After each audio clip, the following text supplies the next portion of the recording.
કેમ છો વાલા ભાઈઓ બહેનો? ટાટ સેકન્ડરી મુખ્ય પરીક્ષાની તૈયારી આપણે સૌ કરી રહ્યા છીએ અને એમાં પ્રથમ પેપર છે ગુજરાતી. એની અંદર જે કાંઈ વ્યાકરણના મુદ્દાઓ પૂછાય છે તે મુદ્દાઓની અંતર્ગત શબ્દ સમૂહ માટે એક શબ્દની પણ ઉલ્લેખ થયેલો છે. તો અગાઉ આપણે અન્ય વ્યાકરણના મુદ્દાઓ જોયેલા હતા. આ વિડીયો દ્વારા આપણે ધોરણ 10ની અંદર આવતા તમામ શબ્દ સમૂહ માટે એક શબ્દ આપો એ કઈ રીતે છે અથવા ક્યાં ક્યાં છે તેની સરળ અને સચોટ માહિતી આપણે આ વિડીયો દ્વારા આપીએ છીએ. વિડીયો શરૂ કરતાં પહેલાં જય જયદીપ એજ્યુકેશનમાં આપ સૌનું હાર્દિક સ્વાગત છે. શબ્દ સમૂહનો ઉપયોગ કઈ રીતે કરવો અને અસરકારક કેવો એનો જવાબ લખવો તે પાઠ્યપુસ્તક આધારિત જે કાંઈ છે એ બધું જ આ નાનકડા વિડીયો દ્વારા તમારી સમક્ષ મૂકવાનો પ્રયત્ન કરેલો છે. તમારે પાઠ્યપુસ્તકમાં પાના ઉલટાવાને બદલે આ એક નાનકડો વિડીયો જોઈ લેશો તો તમને બધું છે એ સરળતાથી આવડી જશે. વધારે સમય નહીં લેતા જોઈએ આપણે ગુજરાતી ધોરણ 10ના શબ્દ સમૂહ માટે એક શબ્દ આપો તેની માહિતી. ધોરણ 10ના પાઠ્યપુસ્તકમાં શબ્દ સમૂહમાં આપેલો છે લોભ જેનામાં ન હોય તેવી વ્યક્તિ. તેનો જવાબ છે વણલોભી. બીજું, સૌની તરફ જોનાર સરખી દ્રષ્ટિ, સમદ્રષ્ટિ. સંસાર પ્રત્યે રાગ કે આસક્તિ ન હોવા તે વૈરાગ્ય. એક પવિત્ર જગ્યા તેને કહેવાય છે તીર્થ. એક સાથે જેમાં ઘણા દીવા રાખી શકાય તેવું કાચનું સુશોભન જેને કહેવાય છે ફર્નિચર. ત્યારબાદ આગળ જોઈએ આપણે કાચનું સુશોભન એટલે કે ઝુમર. ચંદનના લાકડાની ચોકી જેના પર અક્ષરો અંકિત કરી વિશેષ કાર્ય માટે વ્યક્તિઓને ભેટ આપવામાં આવે છે તે ચંદનપીઠ અથવા ચંદ્રક આવું છે કહી શકીએ.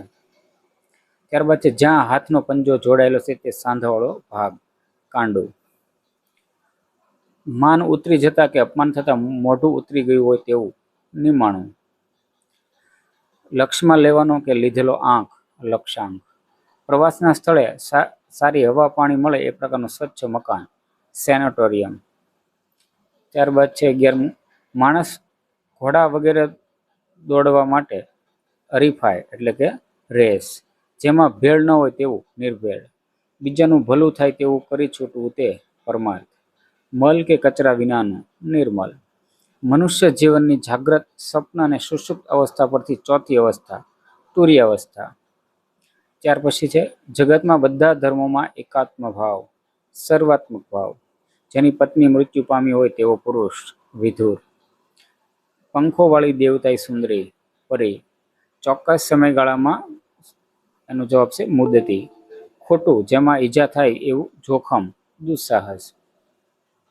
ત્યારબાદ 21મું છે વરદાન આપનારી દેવી, વરદાત્રી. મહેમાનોને ઉતારવા માટેનું સ્થાન, ગેસ્ટ હાઉસ અથવા ઉતારો. શિકાર બોલવા જંગલમાં કરાતી ઊંચી બેઠક, માચડો. દેવોનો લોક, સ્વર્ગ.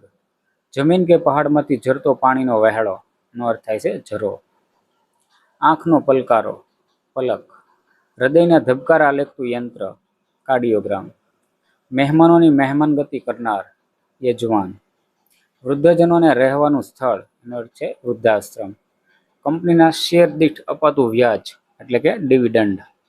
ત્યારબાદ 31મું છે રોગ પેદા કરનાર, અતિ સૂક્ષ્મ જીવાણુ, વાયરસ. વ્યંગમાં કહેવું તે કટાક્ષ. જેની કોઈ સંભાળ રાખનાર નથી તે અનાથ. કાણાવાળા ગરબામાં મૂકેલો દીવડો, ગર્ભદીપ. રત્નોના ભંડારરૂપ સાગર નો અર્થ થાય છે રત્નાકર. ત્યાર પછી છે 36મું દિશાઓનો અંત, દિગંત. લીલા વાનવાળી રૂપાળી સ્ત્રી, શ્યામા. ઓઢવા તેમજ પાથરવા માટે વપરાતું વસ્ત્ર, ઓછાડ. જ્યાં ઘણા રસ્તા મળતા હોય તેવું સ્થળ, નાકું. સૂર્ય જેની પાછળ આથમે છે તે કાલ્પનિક પર્વત, અસ્તાચળ. ત્યારબાદ 21મું છે શબ્દ પોતાના સંપૂર્ણ અર્થ આપવાને બદલે તેનો આછો ખ્યાલ આપે તે એટલે કે અર્થછાયા. કોઈ ખાસ પ્રસંગે ગામમાં નીકળેલો લોક સમુદાય, સરઘસ. 3 કલાકનો સમયગાળો, પ્રહર. પરિવારજનો નિકટનો સંબંધી, રોબો. અને છાંકડો રાહ, રસ્તો એટલે કે કેડી. 46મું છે મનને હરી લે તેવું, મનોહર. શમશાને શબને બાળવા ખીચડી અથવા નનામી લઈ જનાર ડાભૂત. ખેડૂતને જમીન ખેડવા આપી હોય એના બદલે પેટે પાટું આપવાનો લેખ અથવા પેટે ભાડું આપવાનો લેખ એટલે કે ગણોત. લેણા પેટે નીકળતા નાણાંની વારે ઘડી કરવામાં આવતી માંગ ઉઘરાણી. મુસાફરીમાં સાથે લીધેલું ખાવાનું ભાથું અથવા ભોજન ભાથું.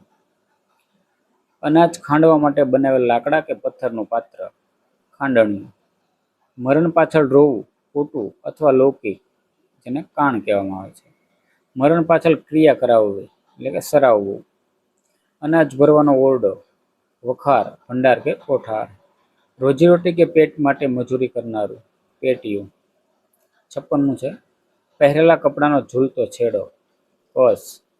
ગામના મોટા લોકોને સેવાભાવી મંડળ મહાજન. ખેતરની ચોમેર ખેડા વિનાની છોડાતી પટ્ટી જ્યાં ઘાસ ઉગે છે શેઢો. તમાકુ વગેરે પીવા માટે માટીનું એક પાત્ર ચલણ. ચૂલામાં અગ્નિ પર રાખવાની અને સળગતો રાખવાની રાખ ઉભળ. ત્યાર પછી છે 61મું સાંકડા મોંવાળો માટીનો નાનો ઘડો એટલે કે ઢોચકી અથવા ગોરબો. માતા તરફનો સગા સંબંધો મોસાળ. જેમાં કોઈ દેવને પ્રસન્ન રાખવાની શક્તિ માનેલી હોય તે ગૂઢ મંત્ર અર્થ થાય છે બીજ મંત્ર. સૂત્રમાં કરવાની લેખન રીતિ સૂત્રાત્મક શૈલી. તત્વજ્ઞાનની વિચારધારા રજૂ કરતો ગ્રંથ દર્શન ગ્રંથ. વસ્તુ કે બનાવને સમગ્ર રીતે જોવાની શક્તિ પારદર્શિતા. આશક્તિ ન હોય તેવું અનાશક્ત. વિક્રમ સંવતનો છેલ્લો હિન્દુ મહિનો આસો. બાગ બગીચો જળઝાડનું ફળઝાડનું ખેતરનો અર્થ થાય છે વાડી. 70મું છે માથાનો એક પહેરવેશ એટલે કે પાઘડી. જે તે સ્ત્રીના પતિના મોટા ભાઈ જેઠ. પતિની બહેન નણંદ.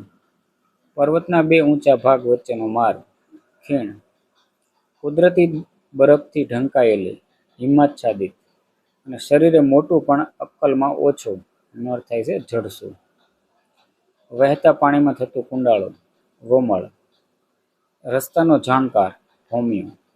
જ્યાં જવાનું ધાર્યું હોય તે સ્થાન ગમ્ય સ્થાન. અડધી ઉંમરે પહોંચેલું અધેડ. 80મું છે ભાવનગર આસપાસનો પ્રદેશને કહેવાય છે ગોહિલવાડ. ત્યારબાદ 81મું છે માટીની ભીત કે ગારવાળું નાનું મકાન ખોરડું. સાંજ પછીનું ભોજન એટલે કે વાળું. અને ઘોડા બળદ વગેરેને ખાવા માટે અપાતું અનાજ એનો અર્થ થાય છે જોગાણ. તો આ રીતે વિદ્યાર્થી મિત્રો ધોરણ 10ની અંદર પાઠ્યપુસ્તકની અંદર આવતા જે કંઈ સમાનાર્થી શબ્દો હતા તેની ચર્ચા આપણે આ વિડીયો દ્વારા કરી. વિડીયો જો તમને સારો લાગ્યો હોય તો અવશ્ય સબસ્ક્રાઈબ કરી લેજો, ચેનલ શેર કરજો અને લાઇક બટન છે એ અવશ્ય કરજો, જેથી કરીને આપણે આવા જ વિડીયો છે તમારા સુધી સૌથી પહેલાં મળતા રહે. હવે મળીએ આપણે પરીક્ષાલક્ષી અન્ય મહત્ત્વના વિડીયોમાં. ત્યાં લગી બધાને પરીક્ષાની શુભેચ્છા.